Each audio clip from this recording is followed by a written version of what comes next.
안녕하세요. 뻔뻔한복덕바입니다. 구독과 좋아요, 알림 설정, 회원가입 부탁드리겠습니다. 방금 미국 최대 D램 업체 마이크론이 예상을 웃도는 실적을 발표를 했습니다. 4분기 매출액이 전년 대비 93% 증가한 77억 달러를 찍었죠.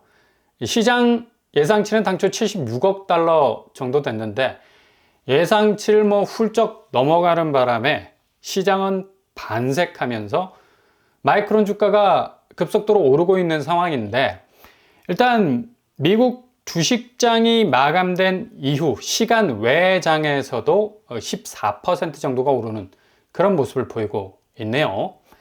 반도체 부분에서 오랜만에 호재라고 보여지는 실적이 나왔는데, 그러나 이게 디테일하게 들여다보면 마냥 호재만은 아니라는 목에 걸린 가시뼈가 있는 거죠. 뭔가 아주 답답한 국면도 있는 건데, 모건 스탠리는 당초 스마트폰과 PC 이 사용 감소로 인한 D램 가격이 내리꽂히고 HBM 공급 과잉 들어서 메모리 업계에 상당한 이 불황이 찾아올 것으로 분석을 했었는데요.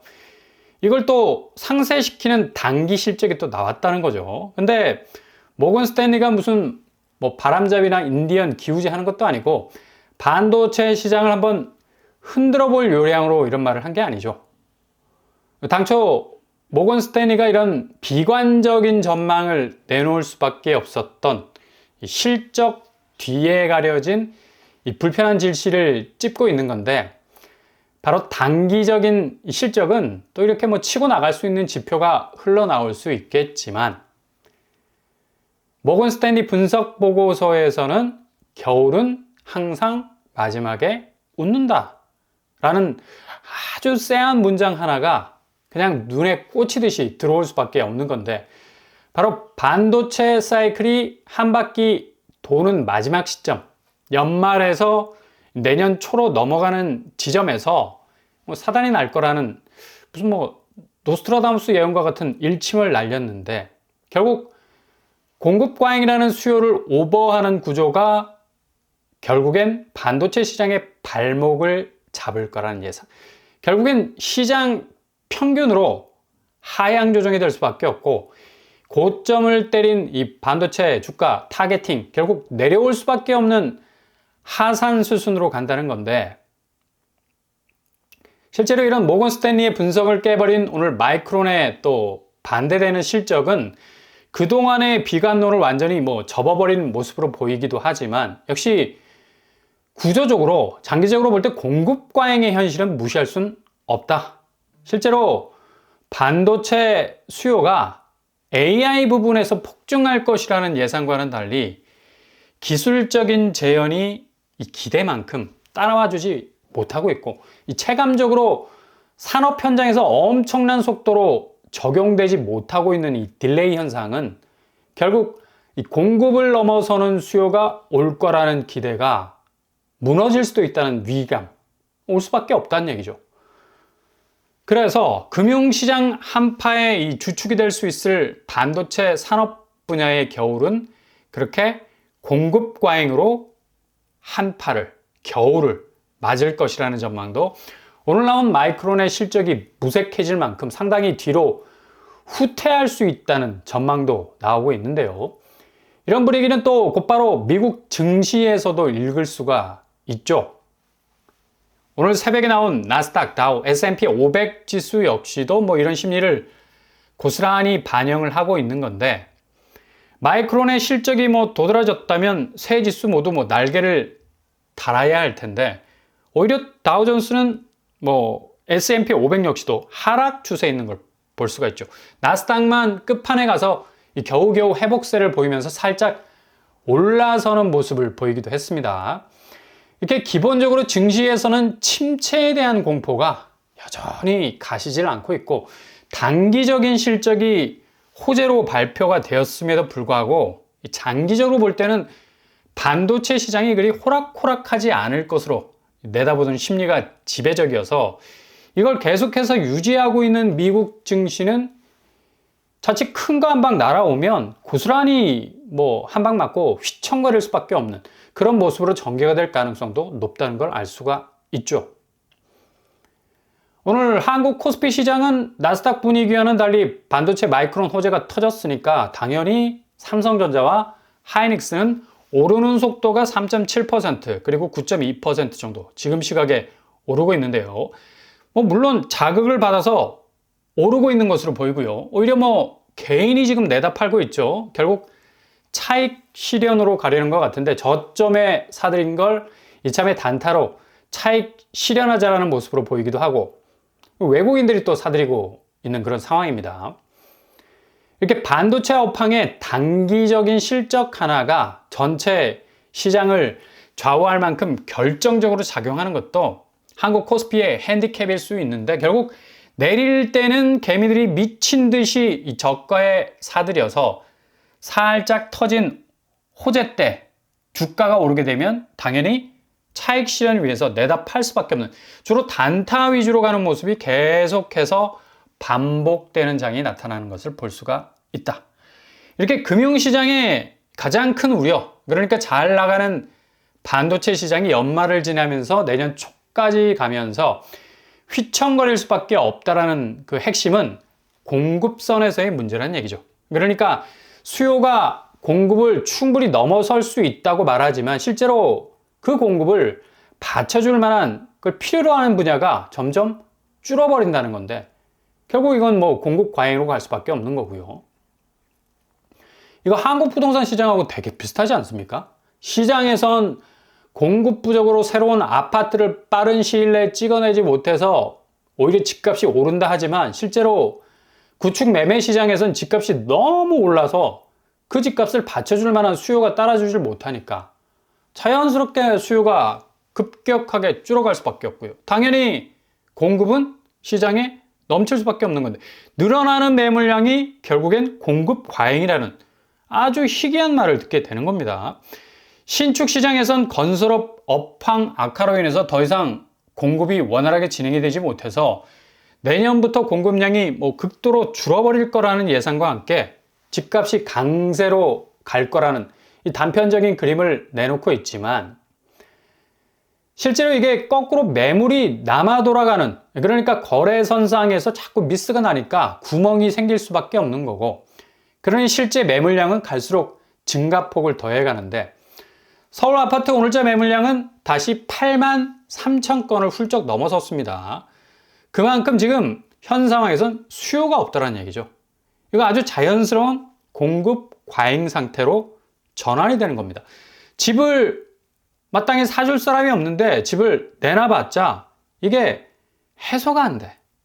그대로 공급 숫자가 걸려 있으면서 더욱 증폭되는 숫자로 가고 있는데 이걸 어떻게 감당할 수 있겠습니까? 반도체 시장 주가가 빠지는 이유? 생산한 반도체 수량을 받쳐줄 적당한 수요가 사라지기 때문인데 똑같은 이치란 얘기죠.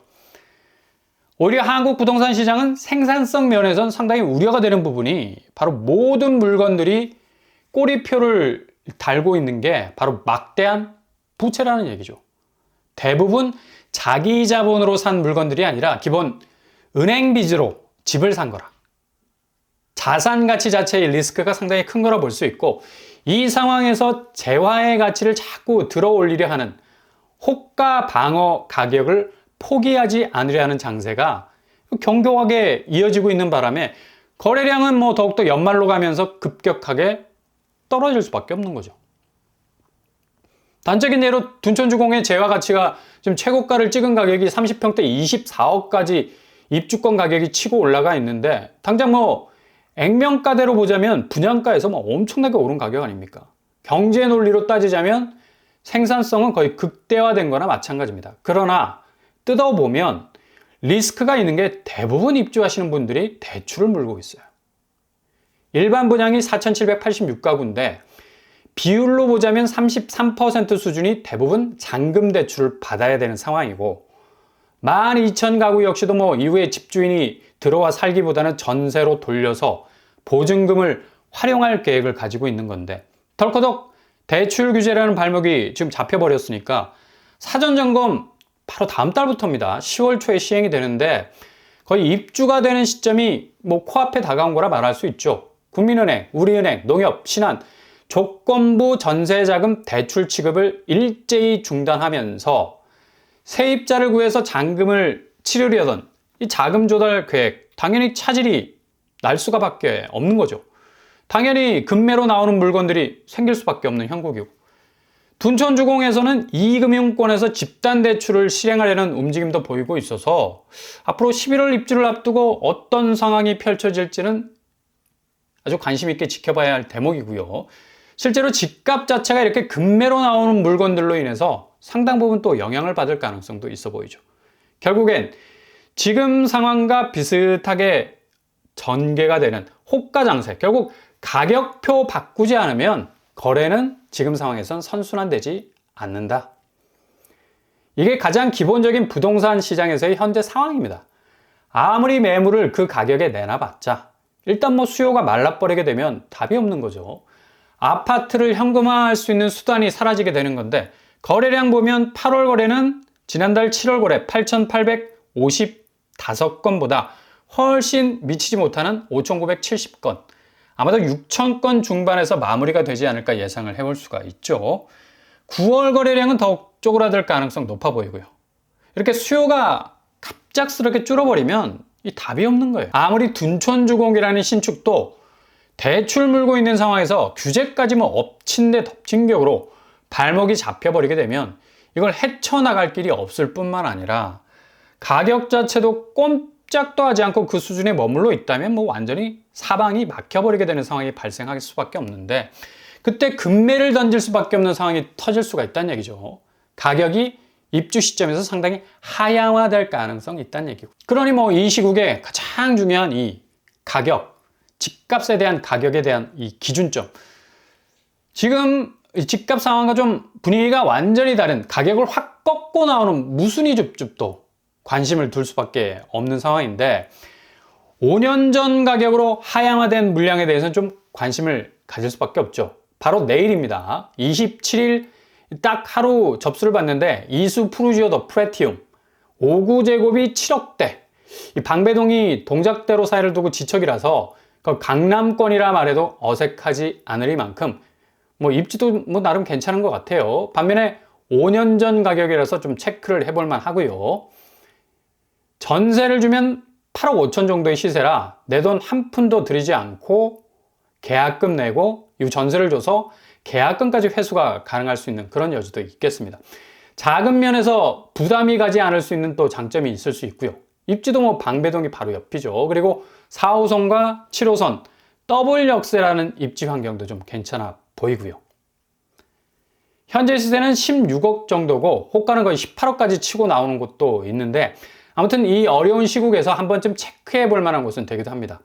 무주택자만 지원이 가능해서 1주택자 전세자금 대출, 이 규제는 해당이 없는 것 같고요.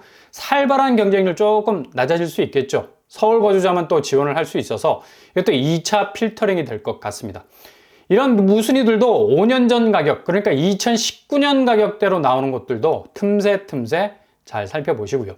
아무튼 지금 장세는 거래량이 급격하게 줄고 있어서 반도체 시장의 공급 과잉이라는 모습이 딱 부동산 매매 시장의 수요 급감으로 자연스러운 공급 과잉으로 흘러가는 매물 적체 현상과 거의 비슷하게 가고 있는 모습이 신기할 정도로 느껴지는데, 아무튼 금융시장과 자산시장 좀 똑같은 동선으로 가고 있다는 겁니다.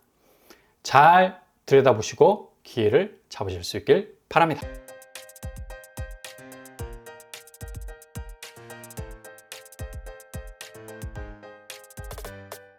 오늘의 부동산 캐릭터죠. 반도체 시장의 이 단기적 실적이 화제가 되고 있습니다. 그러나 액면으로 보자면 호재이기는 하나, 장기적 전망에선 사줄 사람이 없는 수요 급감, 이 공급 과잉이 금융시장을 위태롭게 할 수 있는 리스크. 똑같이 부동산 시장 지금 움직이고 있죠. 수요의 급감은 거래량 절벽으로, 그리고 자연스러운 매물 증감으로 인한 공급 과잉, 집값 자체를 밑으로 계속 끌어내리는 분위기로 갈 것 같습니다. 오늘도 응원합니다. 항상 여러분의 길이 꽃길만 되실 수 있길 바랍니다. 이상 오빤 브람복 독발 마치겠습니다. 구독과 좋아요 부탁드립니다. 감사합니다.